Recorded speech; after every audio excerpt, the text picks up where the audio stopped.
Hello, I'm Richard Vobes, the Bald Explorer, and I'm out on another walk. This time I'm in South Shropshire, and I'm standing here by a 14th century Packhorse bridge. Let's go and have a look at it, and I'll tell you where I am. I'm in Clun. Clun is the smallest town in Shropshire, and it gets its name from the River Clun, which flows through it and around the castle.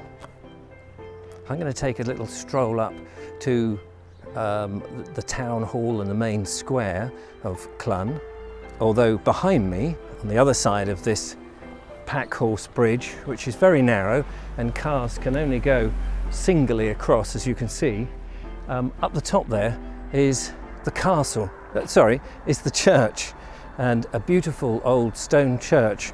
And in the graveyard, famously, is John Osborne, the famous playwright. He wrote Look Back in Anger. So his grave is there, and pilgrims of his work often go to seek it out. I'm strolling up, and I just want you to have a look at some of these beautiful buildings and the wonderful stonework, which I assume is local stone. Clun grew up around the Saxon church at the end of the Saxon period, really.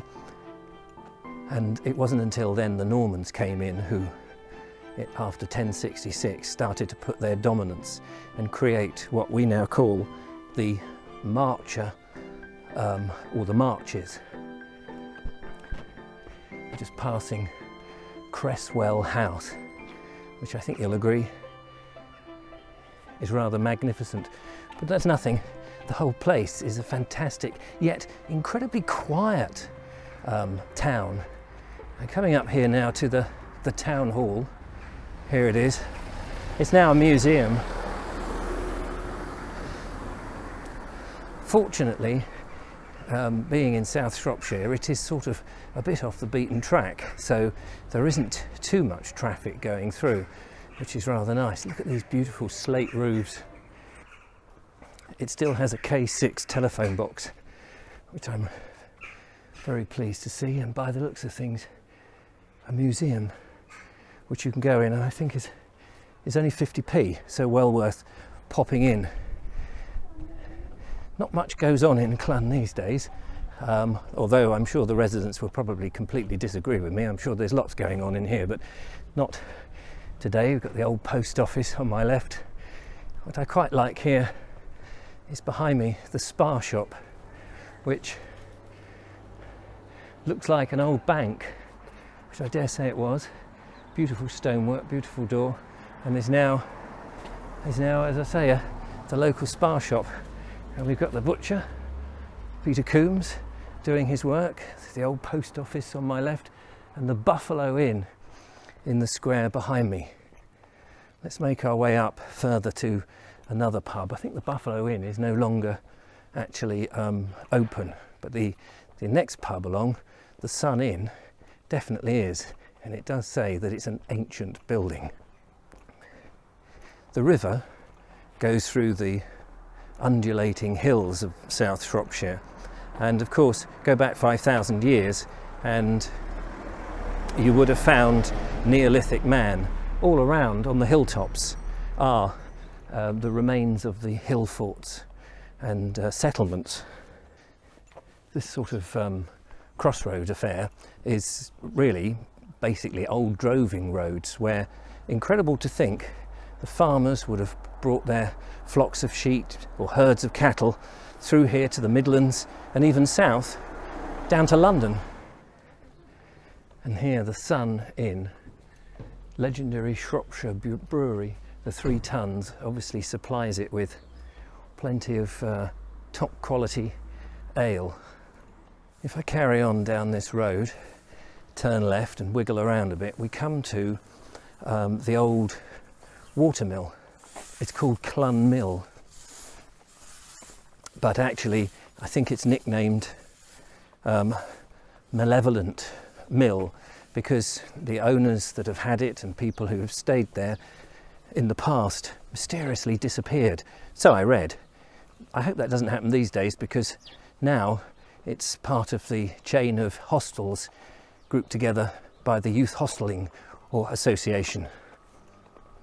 If I remember rightly, and I'm not sure that I do, there is a ford, an actual water passing just down there and on the right. But I'm not going that way.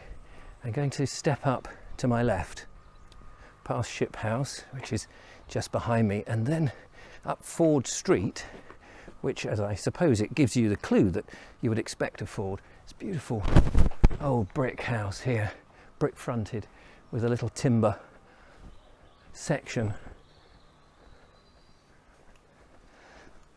Further on, if I continue up this road, you come to Trinity Hospital, and it was built as almshouses, absolutely gorgeous small almshouses. I'm not sure of the date, but they're open and you can have a look at the wonderful gardens and the statues of apparently the two people who set it up.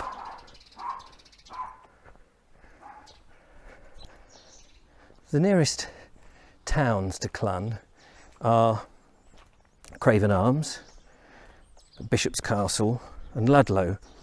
They're in Shropshire, and then nearby, about 7 miles away in Wales, is Knighton. Clun is the smallest town, as I mentioned before, in Shropshire, and it's the only town in Shropshire not to have a railway line or a station here, which presumably means all the others did.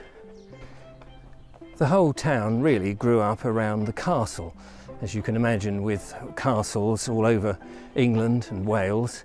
The castle came mostly first, although in this case there was the Saxon settlement, but then once the castle is there, people start to supply services to the castle.